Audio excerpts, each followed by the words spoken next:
hustler. I love the grind. I love the hustle. That's something my father has instilled in me.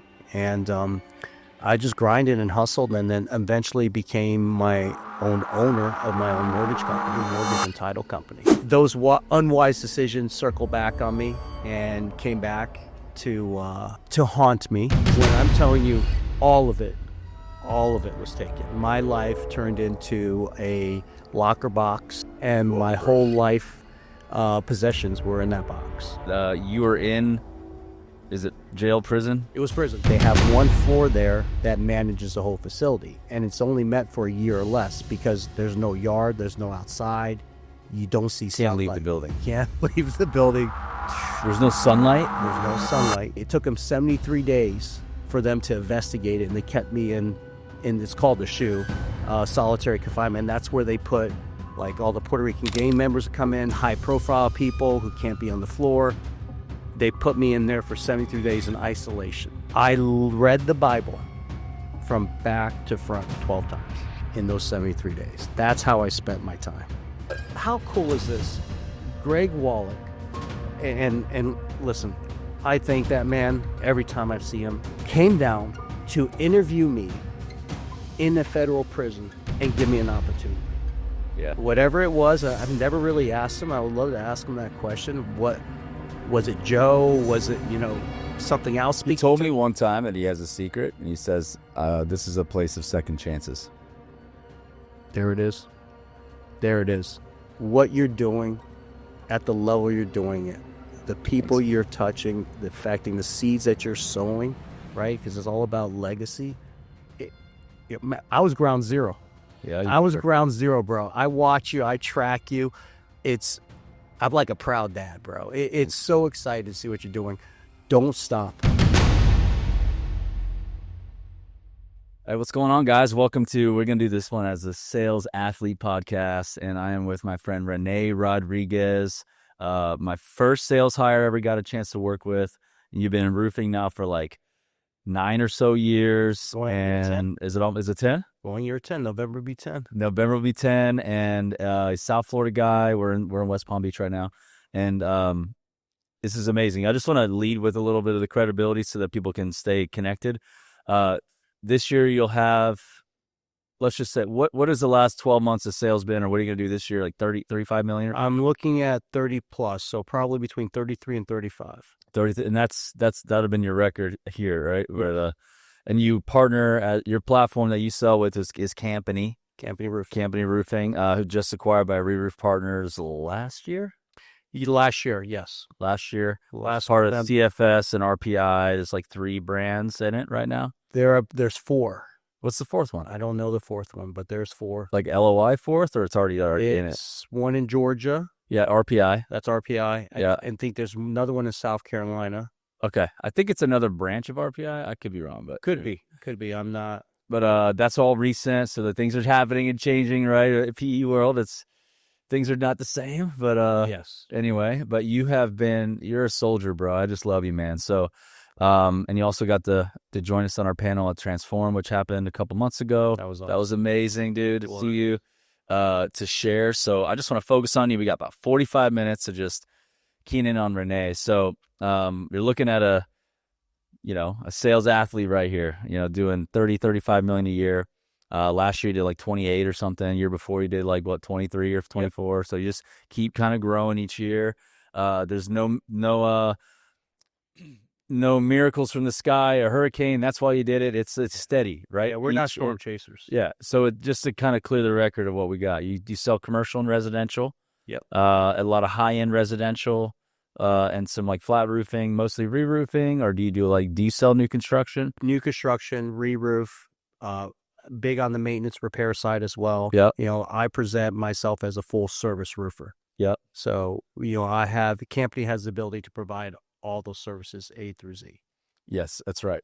So let's talk about a little bit of your story, because, I want you to be as honest as you feel comfortable on a YouTube video and an audio podcast. You didn't, think you're going to be in roofing growing up. You had some other stuff. So let's talk about, you're an athlete, a football guy. I don't know how far you played. I'm forgetting what your career was athletically, but then you started to transition. You were in a different industry, and then that brought you into the world with me, which is roofing, but it was from selling software and consulting and coaching. We did that for a year and a half or so, maybe a year. I think a solid 2 years. It was 2. Yeah, it was not short. It was enough to, was like, really a lot of the good stuff happened. And then you joined Campany, that's been 10. So, hey, what's up, guys? I hope you are loving this episode. Hey, if you're a contractor looking to scale and grow your business through sales leadership training and sales coaching and training for your team, then look no further. All you got to do is text us at 945-800-4220. 945-800-4220. Okay? Or just go to our website, sellontSTG.com.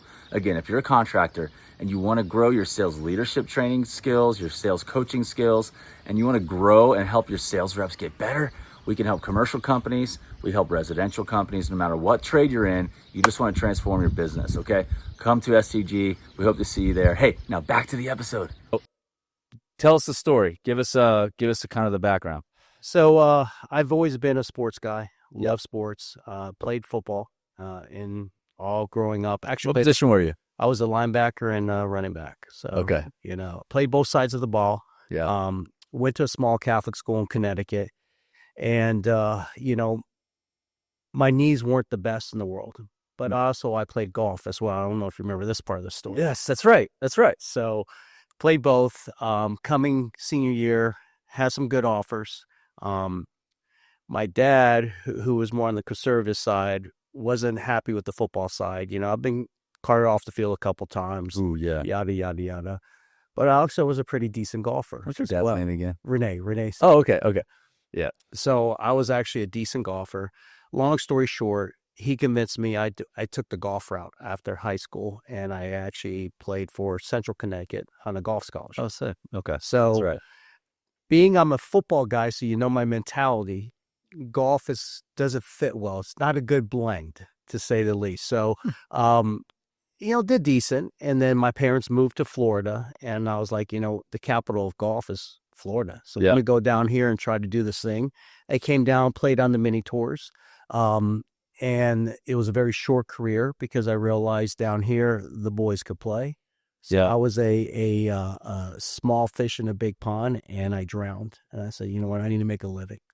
So that being said is I started, I've shared at the panel, I've always been a salesperson, but never realized it, never thought that what I was doing, but whether it was selling clothes, golf lessons, golf clubs, then I started the bartending, which is sales, bar backing, bartending, sales.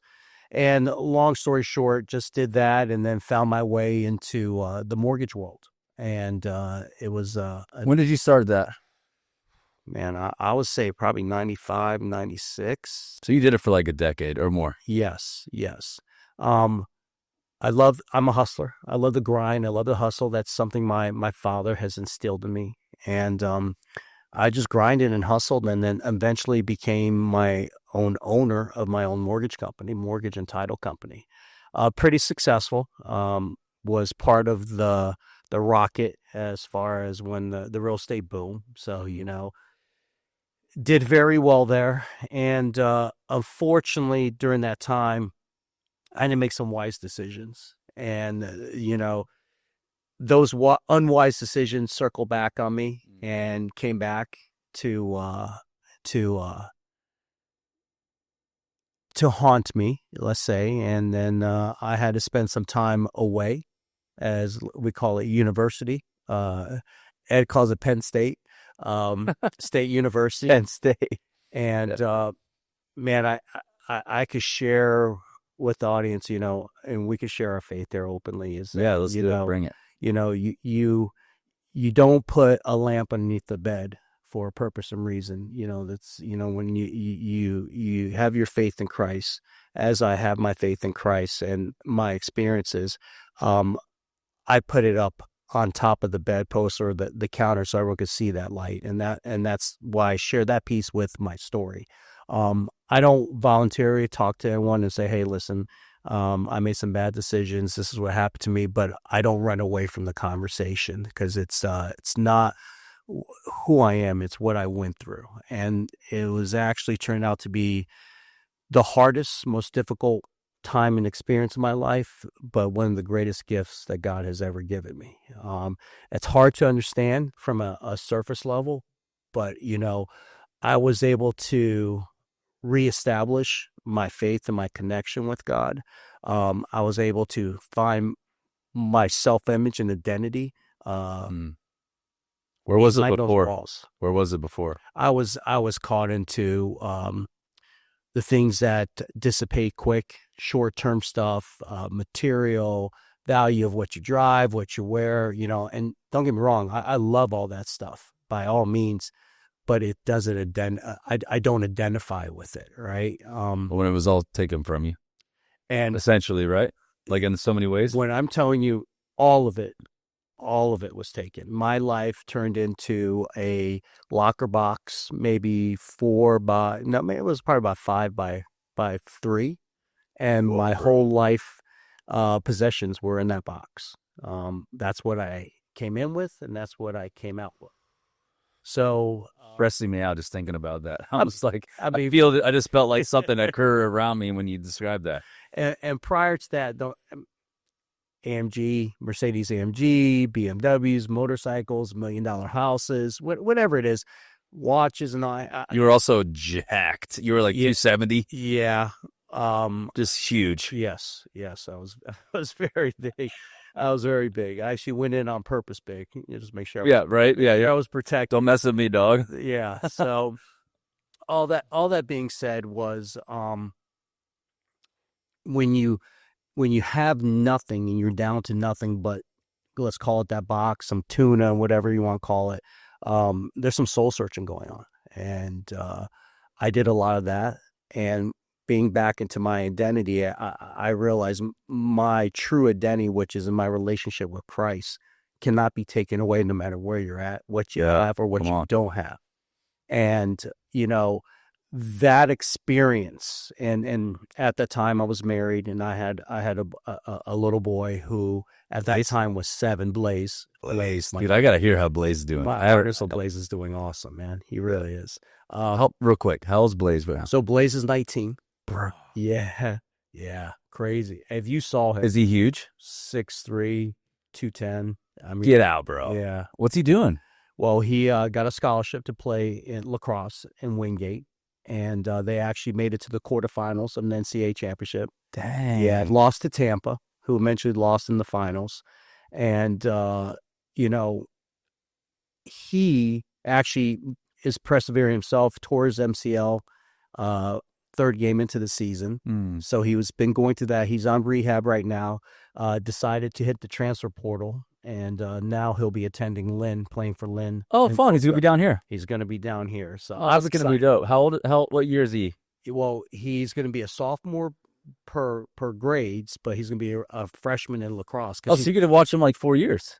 Because he redshirted, a medical redshirt. Dude, that's cool. Yeah, so he gets that extra year. That's great. So he's dude, that's so fun. Yeah. All right, so back to this. So you had you were in, is it jail, prison? It was prison. So you're in prison, Penn State, vacation. Yes. Soul searching, vacation, and then Blaze was 7 at the time. Blaze was 7 at the time. Got it. Okay, and then how long were you in for, and what was the soul searching that happened, bro? So let's call it for 3 years, and let's just say how God works. I ended up being in Miami. It's called Miami FDC, which is right across from the Heat Arena, and it's basically a condo with windows.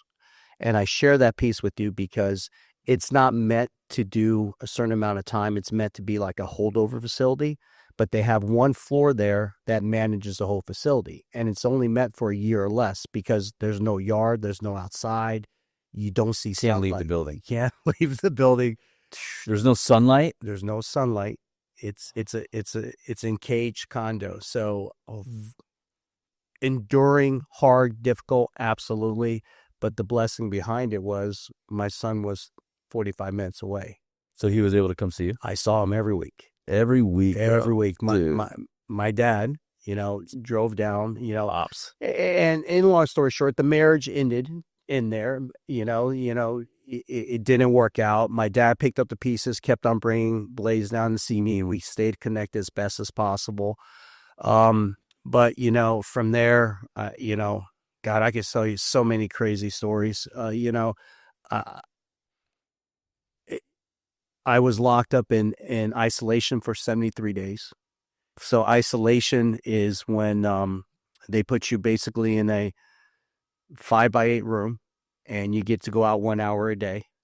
And the reason I was in there is because they did a room search, and so in prison, you got to MacGyver things and figure things out. And my big thing was working out. So we would take our sheets and tie them up into a rope and use it for, either curls. You take a garbage bag, you put water in it, put it in the rope and use it for curls because there's no weights. So, but long story short, they did a room search, did a shakedown, and they actually charged me with escape. So I'm 12 stories up. The windows are 6 inches wide by 3 feet. Your head can't even fit through in there, but you're in prison, so you're guilty before anything else. It took them 73 days for them to investigate it, and they kept me in it's called the SHU, solitary confinement. That's where they put like all the Puerto Rican gang members that come in, high profile people who can't be on the floor. They put me in there for 73 days in isolation. Now, in those 73 days, you got a choice of what to do, right? Just like life. You got a choice when life comes at you, how you going to approach it, what you're going to do. I read the Bible from back to front 12 times in those 73 days. That's how I spent my time. Wow. Yeah. And one thing I share with a lot of people in reading the word is like, and I'm sure you could testify this, is depending on where you're at in your life, that time in your life, you could read the same scripture, you could read the same, and it would just speak to you, and God would be saying, oh, I'm saying this, and you're like, man, I read this 3 times and I never heard that before. And that was a cool experience, him speaking to me. And there's something beautiful about isolation where dude, you'll never get that. I mean, at some of my best sleeps, I share with my wife now, some of my best sleeps, my most peaceful times, and it's so ironic, we're in prison. And it's hard for people to understand that, but there's no distractions. the Prince of Peace is with you, bro. That's it. But no distractions. But there's no distraction. No social media, no mail, no bills. I mean, it was just so. Wow. But I remember saying at that time, like, listen, I'll take 14-hour days any day over this.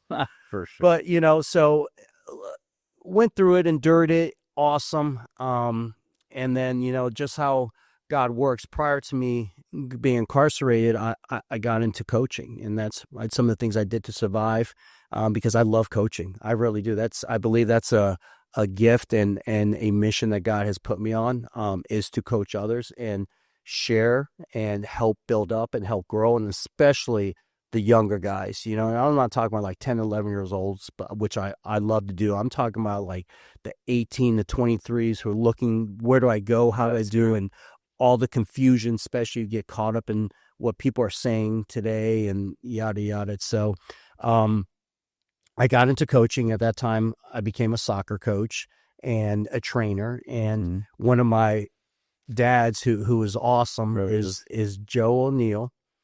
And his best friend was Greg Wallach, the owner of Best Roofing at the time. Yeah. So long story short, Joe is a very successful guy and from Hawaii, from the island. Oh, that's dope. Yeah. And what I love about him, the guy was very successful. Flip-flops, board shorts, and a t-shirt, and you would never just the most chilled, laid-back kind of guy in the world. So we connect well. I trained all his kids, and they still reach out to me. His girl who went to Villanova, played for them, went to and played for them to get her master's, still reaches out to me, hey coach, I'm successful because of what you invested in me. And come on, how cool is that? Dude, it's amazing. So that being said, was Joe knew Greg, and Joe knew I was coming out, and was like, man, Greg, you got to bring this guy on your team, man. Got to find a home for him somewhere. You got it. And Greg didn't know me from a hole in the wall. at all, just no trusted Joe. But here's the crazy part. I get a visit, right? I'm like, man, I don't have a scheduled visit. So they bring me down. Who is this? And they bring me in a private room. And that room is usually just for attorney visits, right? Because it's closed doors and not open. I walk in there. It's Greg Wallach. What? I'm like, Greg, what are you doing here? He's like, I don't know. I think they think I'm an attorney or something. So they thought Greg was an attorney. But how cool is this? Greg Wallach. And listen, I thank that man every time I see him. Came down to interview me in a federal prison and give me an opportunity. Yeah. I mean, how cool is that? I mean, and Greg was a very he's been successful, but he's a successful dude. Yeah. Right? He didn't have to do that, right? He didn't need me at all. I needed every opportunity I could get. But whatever it was, I've never really asked him. I would love to ask him that question. What was it, Joe? Was it, something else? He told me one time that he has a secret, and he says, this is a place of second chances. There it is. There it is. That's pretty amazing, pretty cool, because my old Ed Campany, you look at the crowd that works at Campany, and it's all about second chances. Motley crew. It so is, and it's just, you could kind of compare it to like getting that dog from the pound, and I know it's, getting the second chance, and those are the coolest and best dogs that you could possibly get, because they're like, my God, this is really cool. Heck yeah. So he interviewed me. Long story short, brought me on to be a salesperson at Best. That's right. That's That's where I was supposed to start. That's right. And then I remember, I think it may be prior to me getting out, he threw a 180, talked about follow-up power, talked about this guy, Ryan, baseball player, young cat, up and coming. And, he goes, I just think you guys would be a good team. Okay. I mean, listen, my options were this and this. So, okay. Well, shoot, I'll take whatever I can get. Let's go. So, that's so funny. Came out, and then you and I connected, and God, what a ride that was. I mean, it was only 2 years, but just the fact that we were starting on that level and what we did, to get to where it's at today, is a testament to, one, your hard work, your dedication, your belief, your implementations, which were all over, your fingerprints were all over that follow-up power. I remember early on, and the changes, the adjustments we made, what we added from the coaching, the bolt-ons, going to Arizona, doing all that stuff was so cool. I remember going to Arkansas and traveling across Arkansas. Bro, Arkansas, you did that restoration company. Yes, I did. 5 of their offices. So, it was... We were selling, we were pioneering, right? Yeah. Yeah, that was crazy. Yeah, we were. So, did that with you. And then, Ed Campany came to a trade show. And we're like, dude, there's a big account up here, bro. And I landed that account. Yeah, you did. And, we won't get into the details, but long story short, I ended up working for Ed Campany at Campany Roofing. Yeah, that's and great. That'll be 10 years in November. Yeah. Well, I will say this, man, you were awesome to work with, and we did some fun stuff, and you put up with me, so I appreciate you. I know it was tough to work for this young, inexperienced, super intense dude. But man, you really helped me. I learned a lot working with you. So, well, you know what the cool part of that is, Ryan, is prior to going in, it would have worked. That's what, you can never connect the dots looking forward. You can always connect the dots looking back. Mm-hmm. And God prepped me for this relationship. Yeah. Way before we met, and to be able to humble me to say, okay, just be humble. There's strength in that humbleness. There's strength in that meekness, and sit back and learn a wealth of things from you. We learned together. So we did. Yeah. But your side of what you taught me was a guy who's set in his ways, but realized those ways aren't the right ways. And that the Sandler training, the coaching you did with me, coaching me up, honestly, I say my professionalism and my polishing in the sales space came right when I met you in the 2 years Mm. that we worked together. And then from there, I literally built on top of that Mm-hmm. for the next 10 years of my career. Wow. Yeah, I remember I would get on you about your grammar, and I would get on you about the words you say. Like, bro, that's not a word. Oh, it still happens, bro. I'm No. more conscious of it, but Yeah, still but happens. I learned though from you. You don't have to be polished, and you can, because it's about trust. It's about, you showed me that. Like, you don't have to have it all buttoned up. You just, are you going to answer the phone? Are you going to be proactive? Are you going to take care of people? Are you going to do what you say you're going to do? People don't care. What they care about is, do you really care? They don't care about the details. And I would major on the minors, that's for sure. Yeah, that was cool. I remember a little bit of that. I'm trying to, when you did that, it jogged a memory of mine. Yeah, it was really cool to have like an athlete like you, but you were older, but you were humble, and you allowed me to, lead, the company and work with you.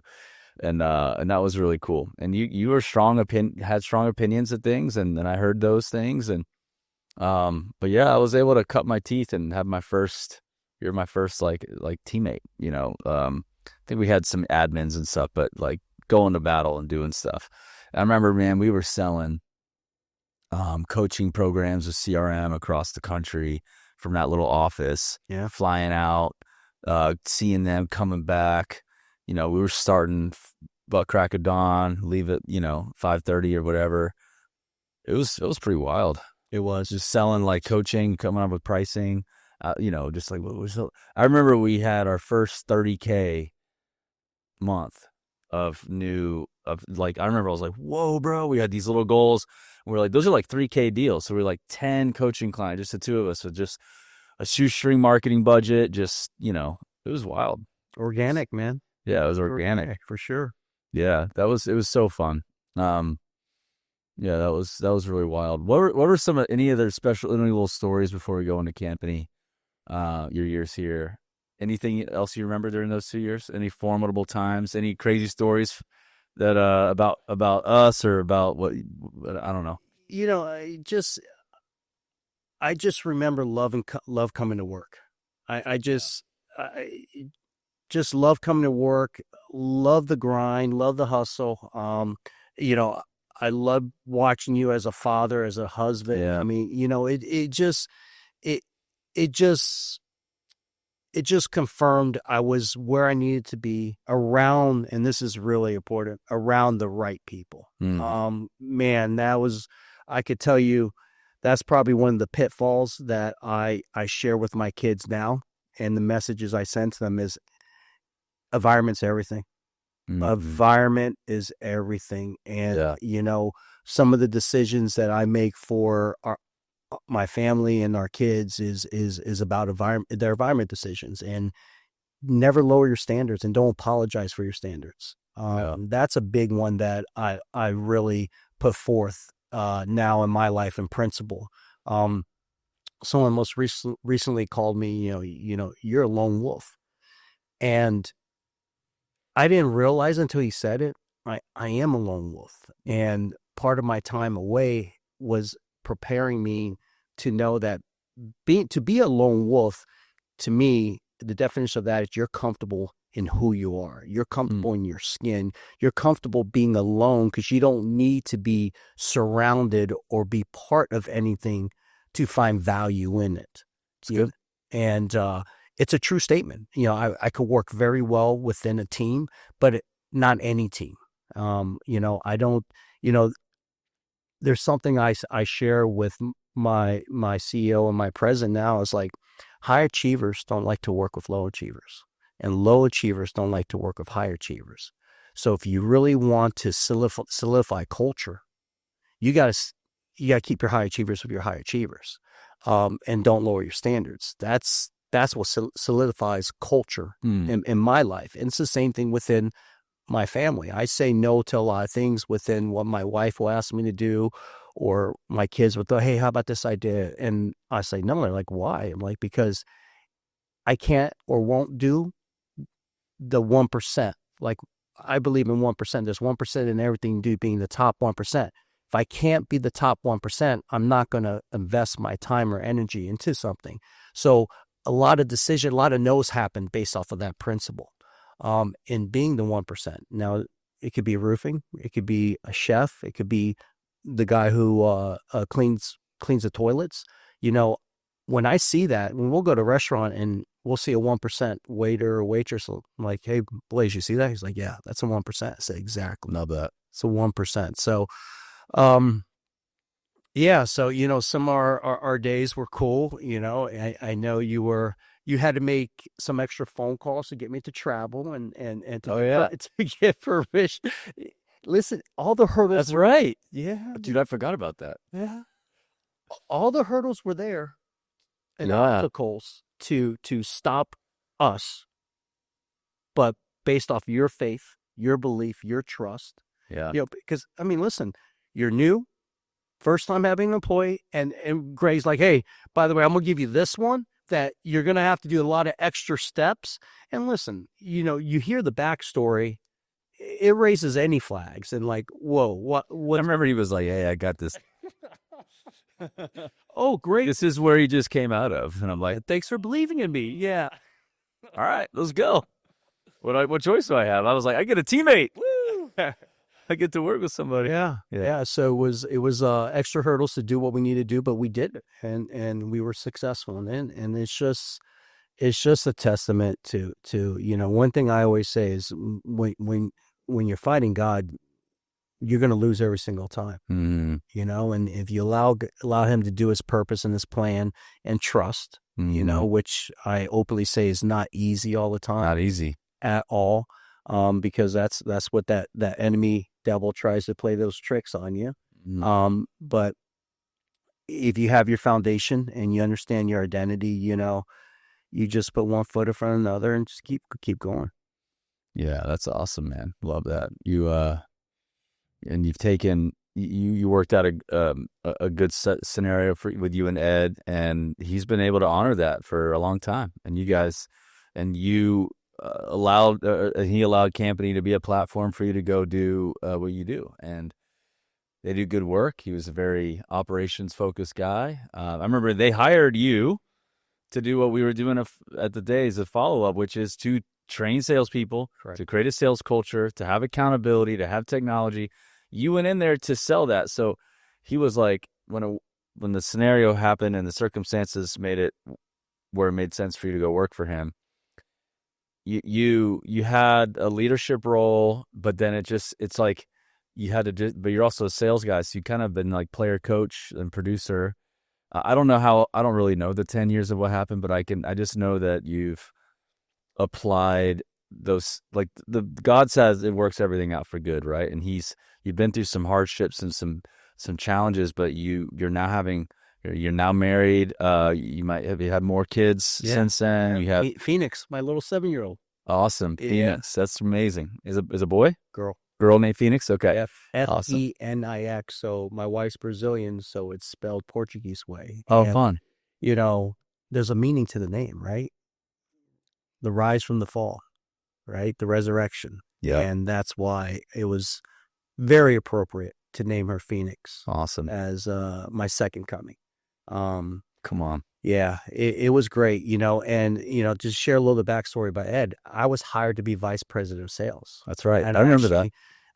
Ed Campany, who's like, doesn't believe in sales, or he did at that time, which is Ed's like the ultimate salesperson, but not realizing that he is a salesperson. Yeah. After some coaching and training, he finally convinced, yeah, I guess I am in sales, but he's an ops guy. He's a roofer on the roof, still climbs roofs, swung a hammer. So he just happened to open the business because he had opened to be a businessman, but he's a true roofer. So I created the first sales department of Campany Roofing. Should I say, organize, manage sales department. And I did that for 3 years. Created that department. Did you bring Andrew on? No, Andrew came on. I did not bring Andrew on. No, Andrew came on after me. He definitely came, but I did not bring him on. We got it. So after 3 years, back to, He was at Code Red. I remember he was at He Code was at Code Red. Yeah, I remember that company. That was my first coaching client. Yep, Code Red. I remember that. First one I sold. That's crazy. But he brought me to bring the sales department after 3 years. We mutually agreed, let's make some changes, and I basically became a independent contractor within that organization. Got it. Didn't know at that time, but it was by far the best decision that was made. Because you were like, you get a leadership role, and now you're changing it. That was probably some processing you had to work through. Yes, because you imagine vice president of sales, and now you're technically just a sales guy. So, right. So back to humble. Yeah. A lot of prayer. And still felt this is where I needed to be. Yeah. And I basically was able to be an entrepreneur, which is my heart and soul. I Look for yourself. Yes. I control my own destiny. I'm not I don't need to be told what time to wake up, or did you go call that client, or, I just, no one's bigger critic than myself, and I measure myself to a high standard daily. So been doing that for the last 7 years, and each year it's been getting better. I always constantly work within my system and try to see how can we get better. Created a platform within Campany, which is now the platform, and that's a 2-man partner team where you have a front guy and a back guy. I have a tech. Out of survival, when we made that adjustment, didn't know anything in the sense about roofing and the technology behind roofing or getting on roofs, but there was a guy there who knew nothing about sales and didn't like talking to customers, didn't like presenting, didn't like talking about money, wasn't comfortable.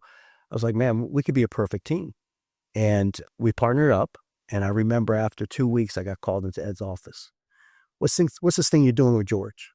It's like, well, George doesn't like to do this. I'm not skilled at doing that. So we partnered up. She's like, don't be taking up too much of his time.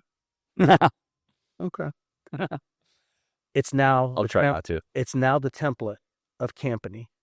And when I started at Campany, we did 17 million at that time. Was it 17? What was your first year in sales there? First year was what I did. Yours, yeah. God, I don't remember. It's hard to remember because you were in leadership for the first 3. Correct. And then you went on your own in year 4 to sell? Yeah, went on my year 4 to sell. And every year I've been blessed to continually increase that number. Mm-hmm. My mindset is, and I think I shared this at the sales panel, is I want, when someone thinks of roofing, I'm the first name that pops up. When they're talking to someone like, oh, my roof, I got the guy for you. Yep. This is the guy you have to call. This is the guy. Service to me is the lost art in what's happening in this world today. And when I mean service, I'm talking about picking up the phone. I'm talking about, not, who cares whether it's Saturday or Sunday. I don't punch out. I don't. My clientele knows that. I am, constantly answering emails, constantly answering my texts, constantly, I want to be the solution. Why do people buy? They like you and trust you, right? I want them to like me, and I want them to trust me that I will find the answers. If I can't find the answers, or I don't have the answers, I will find them for them. Yeah. I've built up a pretty solid portfolio with those basics of service and service and commitment to the job. You drive from Broward all the way up here every day, right? Yeah, bro. I've been doing that So I wake up at 4 every morning. Yeah. I'm on the road probably by 4:30. Yeah. And then I get to work, 5:30, 5:15, 5:30 in the morning. Forget the afternoons. That's where it gets brutal. It could take you up to 1.5 to 2. When do you drive back home? So when do you work out? So I work out at 5. You just said that at 5 p.m. p.m. Okay, so you work out at the end of the day. Yeah, I can't. It's Campany. Starts too soon. Campany. The first guy gets in the office at 4:30. Right, that's my production manager, and that's the CEO. You guys, you roofers, you work half days, 12-hour days. So we are on the streets driving to the job no later than 6:30. And Ed Campany's philosophy is, when everyone's coming in, we're actually going to the job. So what do we beat? We beat the traffic. We're production oriented. So we're on the job site, and that's his philosophy. So I leave around 3:30. And that's when I start heading south. Beat the rush hour. Get my 5 o'clock workout in. Yeah. And then I'm constantly, because I have that drive. Still. Then it's some email work, text. Email.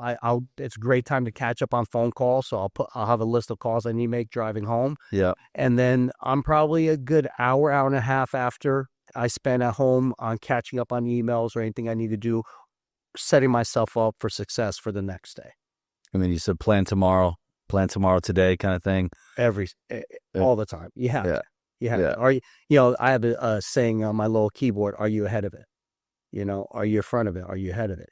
That's my mindset. Am I ahead of it? Yeah, you texted me earlier that you have a 7:15 in Fort Lauderdale, so I got to make sure you get out of here on time. Yes, sir. You know your schedule. Yeah. That's good, bro.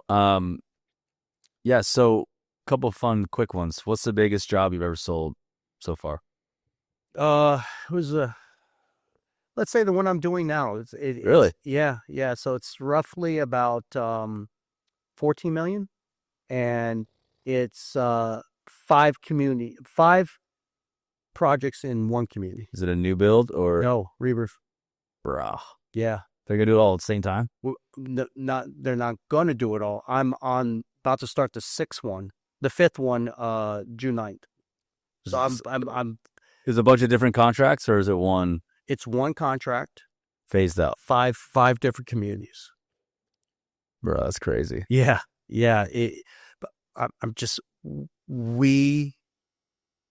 It's a Tuesday to us. That's when I have these interviews and I speak to the board and have these interviews, and I share that with them. I said, some of these contractors, this is their year. This is their time. Right. Yeah. This is a Tuesday to us. And I share that with a mindset and a humbleness, is that we know how to manage it. We know how to handle it. We know how to structure it. It's, and you can imagine, we're talking dormers. We're talking, this has flat, this has slope, this has gutters. So it has every component of roofing, right? From the metal dormers to the slope to the flat, tapered. I mean, it's across the board. So I have every component in each one of these projects. And when I'm telling you the organization and getting ahead of it to work with, to the point I even have 2 suppliers. So I got to manage 2 different suppliers, differing the flat and the slope material. And then I got my tile installers, and then I got my metal supplier as well. And that all has to come together and make beautiful music. And that's where, if you look at my business card, and I share this all the time, I don't have a title on there. People ask me why. It's because you can't put a title on what I do. I'm not just in sales. I'm not just in production. I'm not just in estimating. I'm not in financing or accounting. I'm a conductor, and I take all the noise and all the instruments and put it all together. And then at the end of the day, you get a beautiful project. And that's how I describe what we do, or what I do at Campany. It's awesome, man. In terms of like your process, are most of your leads coming to you now? Are you finding that you get mostly, by the way, did that job that I gave you a lead for, did I go anywhere? You know that's crazy. I forgot about that. I got the call 2.5 hours ago. What? Come on, bro. I forgot about, You get the contract? We got the verbal. He won it. So it was Ryan, Bill. No, Bill, I think, is his boss, but Ryan is my connection, who I met on site. Bro. Literally, we were chasing it down. He had his interview last Friday. They said he was going to make a decision over the weekend. I didn't touch it until this morning. I texted him, didn't respond. I'm like, okay, maybe there's one of those. Yeah. He literally called me 2 hours ago. He goes, bro, great news. We got the contract. Because he bid the roof, windows, paint. What is the building? It's right here in South Palm Beach. It's a high-end retirement community. Okay, that's so funny. Yeah, bro. Yeah, it just happened because we were just chatting, and I got a phone call or a message. He was the old pastor of like Boca Community's son, like the pastor of Boca Raton Community Church's son. And when I went to first moved down here, I was in their church for a while, and he just to see me on Facebook doing stuff with roofing. He's like, "Hey, man, you know a good roofer?" And we had just connected about something. Oh, I thought he was I thought he was with STG. Like he trained with you guys or something. No, it's just like that's how random it is. And so I was like, "Hey, I got somebody," and I just connected you guys. And then that was the last time we talked, and then now we're doing this podcast, and 2 hours before we got the verbal. That's pretty cool. That is awesome. That's awesome, man. Thanks, bro. Let's pay me a commission later. You got it, man.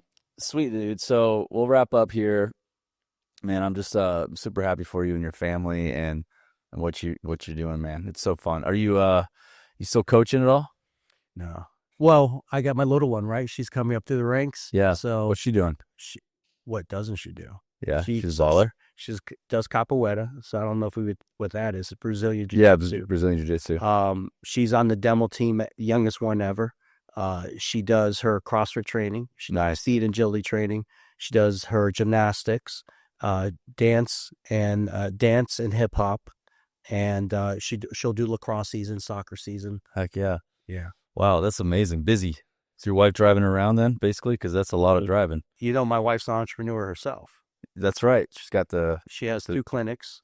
So, you know, we have help at home, but, you know, we're very involved. Good. We go to her practices. I mean, family's everything. I don't have to tell you. So, you know, so when you talk about your workouts, are you a CrossFit guy? I'm a CrossFit guy. Okay. I do that 4 times a week. And actually, I'm going to share something with you. I just signed up to do, what? Yeah, it's a venture. It's a venture race sign up. So it's 14 of us in October. We're heading to the Grand Canyon.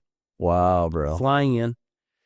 We're hiking 22 miles in. It's called the Ridge or the Rim or the Ridge. 22 miles in, 22 miles back out the same day, 18 hours. It's going to be a big day. Whew. Yeah. Yeah. Wow, that's amazing. It's going to be pretty intense. I thought you were going to say you're doing a CrossFit competition. And I was like, bro. My knees aren't what they used to be. What's your best move in CrossFit? What's your best, like, what's your favorite? You're like, all right, I'm kind of I like power cleans. The power cleans? I love power cleans. Nice. And the bench, you know, it's not necessarily a CrossFit move. Yeah, every once in a while they'll let you do one, right? They'll throw it in. Right, they'll throw it in there. But I do my CrossFit 4 times, and then I do twice a week. I'll do my bench. Oh, nice. It's a traditional gym stuff. Absolutely. Nice. Because they don't do much of the bench, right? And, yeah. You know, they do like once a month or something. If that. And then so you gotta get your bench, your curls, your triceps in. Yeah, you know, gotta keep filling out the jersey. Correct. So, but helps. I love the CrossFit just because of the combination, the mental challenge, pushing yourself, redlining. I remember when I was you were staying disciplined because you already had the discipline, and I was like full dad mode, startup mode. I was not in it, dude. I remember we went to the gym, and dude, you smoked me in that gym. Do you remember that? How embarrassing that was? I couldn't even keep you out. Underestimated it. Yeah. It's like nah, dude, you smoked me. I was like, oh, that's so embarrassing. Oh man, that's awesome. So, well, let's wrap this up, bro. Any final words of wisdom for our audience, some sales athletes out there that want to do their best? You know, you talked about your faith. You talked about commitment. You talked about service. You talked about trusting God. You talked about like you know how it is as a sales rep, man. People have their mind is going in a million directions. Things change. They get into fear and panic. They want to jump ship. Like there's all these temptations, right? That you're not. I don't know. There's just what would you give some words of wisdom for people out here contracting sales reps? I mean, I would say this. I would say one for the guys who are more mature. You know, I'm 52 and a half. Bro, you look amazing. Thank you. Don't stop learning. Don't ever stop being fertile soil. Don't ever think you know it all. Come on. Because I promise you don't. And if you keep yourself open to doesn't make a difference from age. I'll listen to you coach any single day of the week, and I guarantee you there'll be nuggets I could capture within that. So I do a lot of podcast listening. I do a lot of reading, and finding people like the Ryans of the world to be around. So find the right environment. Stay humble and learning. Never take a no personally. That's good. Never. It's they're not saying no to you. They're saying no to what maybe you're offering at that time. Yeah. And rise and grind, man. I have it on Rise and grind. Rise and grind, man. That's my mantra. I'm not a Harvard graduate. But I'll tell you what, you won't outgrind me. You won't. You won't. It's just, and you won't. And it's funny. We had a meeting, and our vice president of sales, around the table, because we got these younger guys who just don't know and don't understand. You can't blame them. It's not their fault. They just haven't been taught. And he goes, Renee, what's your secret? What's your why? Your why's Blaze. Tell them why. And it's like, Kurt, my why's not Blaze. I don't. My why behind this is just my competitive spirit. It's like I wake up every single day and say, I'm going to crush each and every single one of you. It's a Mamba mentality. It's Kobe. It's a Kobe mentality. And I do it in a way that, mind you, I'm not going to go out and say it and do it. I do it through my actions. But I want those guys to say is, how in the world that he gets here before me and drives an hour? How in the world that he's still here and I'm leaving before him? How in the world can I keep up with that guy? And that to me is what I call my competitive edge, because most people aren't mentally strong enough to grind that way. Just grind, man. Grind. Do what others aren't willing to do, and that's your separator. Don't get comfortable. I signed up for this thing I'll be almost 53 when I do this. It's going to be very uncomfortable, but man, I'm looking forward to it and the challenge. Is there some hesitation? Absolutely, with the knees I have, but guess what? I could just visualize, and I'm a big visualizer. I really visualize a lot.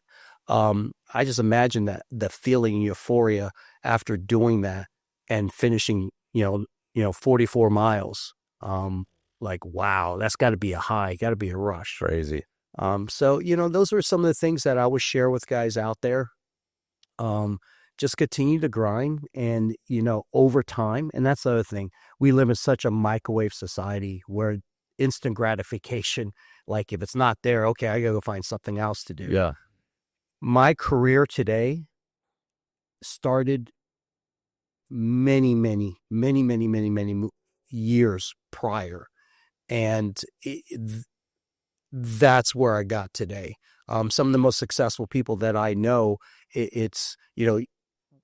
think what's dangerous in this world right now is we get that society where you become a YouTube influencer and be a good, 0.0001% could do that. And it does happen, but they don't share that part of the story. Right. And you see some of the most successful people, they just tell you they'll tell you more about their losses than their wins, because that's where you learn the most. So stay humble, continue to grind, be your competition. Don't worry about the guy to the left or right to you, and just go for it day in and day out. Love it, bro.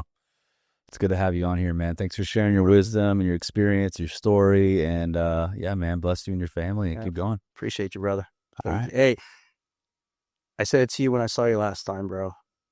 What you're doing at the level you're doing it, the people you're touching, the affecting, the seeds that you're sowing, right? Because it's all about legacy. I was ground zero. Yeah, I was ground zero, bro. I watch you. I track you. I'm like a proud dad, bro. It's so exciting to see what you're doing. Don't stop. Don't ever stop. Continue to do what you can do. And like we talked about, I know some days are harder than next, but you're putting that fingerprint on a space, and you're doing it from a faith side of things that is just amazing. Amazing, man. Appreciate that. Great job, brother. It's good timing for me too. Appreciate you. All right, brother. Appreciate you. All right. Thanks, man. Appreciate that to interrupt this.